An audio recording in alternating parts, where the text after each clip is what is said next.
কুয়াশার চাদরে ঢেকেছে গোটা উত্তরবঙ্গ। শীতের দাপট বাড়ছে উত্তরবঙ্গে। সপ্তাহান্তে আরও পারদ পতনের সম্ভাবনা। শীতের আমেজে মেতেছে উত্তরবঙ্গের বাসিন্দারা। এদিন জলপাইগুড়ির সর্বোচ্চ তাপমাত্রা 24 ডিগ্রি সেলসিয়াস এবং সর্বনিম্ন তাপমাত্রা 13 ডিগ্রি সেলসিয়াসের আশেপাশে। কুয়াশায় চাদরে ঢেকেছে গোটা উত্তরবঙ্গ এবং শীতের দাপট বাড়ছে উত্তরবঙ্গে। সপ্তাহান্তে আরও পারদ পতনের সম্ভাবনা রয়েছে এবং শীতের আমেজে মেতেছে উত্তরবঙ্গের বাসিন্দারা। এ নিয়ে বিস্তারিত জানবো, সরাসরি রয়েছেন আমাদের প্রতিনিধি পরিতোষ সাহেব। পরিতোষ, একেবারে শীতের দাপট উত্তরবঙ্গে, সপ্তাহান্তে আরও পারদ পতনের সম্ভাবনা রয়েছে, কি জানা যাচ্ছে? আলিপুর আবহাওয়া দপ্তরের সূত্রে কি জানতে পারছো?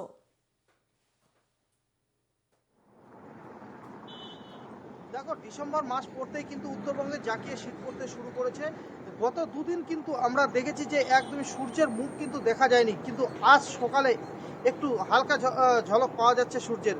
যেহেতু বিগত দুদিন ধরে কিন্তু কোনো সূর্যের মুখ দেখা যায়নি, কুয়াশার দাপট দেখা গেছে। গতকাল রাতেও কিন্তু আমরা দেখেছি রাত্রি 9টার পর থেকে কিন্তু কুয়াশার দাপটে রাস্তার দৃশ্যমানতা কিন্তু একদমই কম ছিল, যার কারণে গাড়ি নিয়ে চলাচল যারা করছে তাদের ক্ষেত্রে কিন্তু একটা বিশাল সমস্যা দেখা গিয়েছিল। এমনকি ভোর রাতেও দেখা গেছে কুয়াশা ঢাকা পড়েছিল।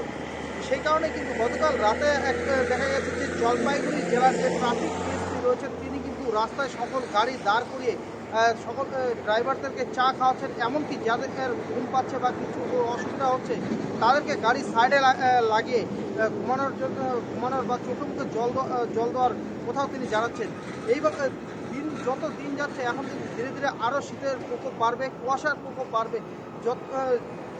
আর এই কুয়াশার প্রকোপের মধ্যেই কিন্তু এখন যেহেতু ডুয়ার্সে পাহাড় সংলগ্ন এলাকা রয়েছে, সেই পাহাড়ে কিন্তু পর্যটকদের কিন্তু এখন ধীরে ধীরে ঢল নামতে শুরু করেছে। কারণ পাহাড়ে শীতের মৌসুমে কিন্তু একটা পর্যটকদের ঢল কিন্তু প্রতি বছরই থাকে। এবারও কিন্তু পাহাড়ে পর্যটকদের ঢল কিন্তু নামতে শুরু করেছে।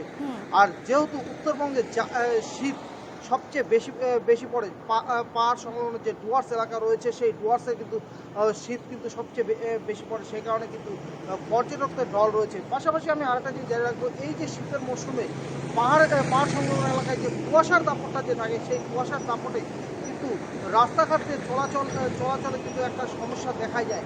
আজ সকালে কিন্তু সেই কুয়াশার যেমন কিন্তু দেখা গেছে, কুয়াশার কারণে কিন্তু রাস্তায় চলাচলের ক্ষেত্রে কিন্তু একটা সমস্যা কিন্তু তৈরি হয়ে থাকে। বেশ, ধন্যবাদ পরিতোষ।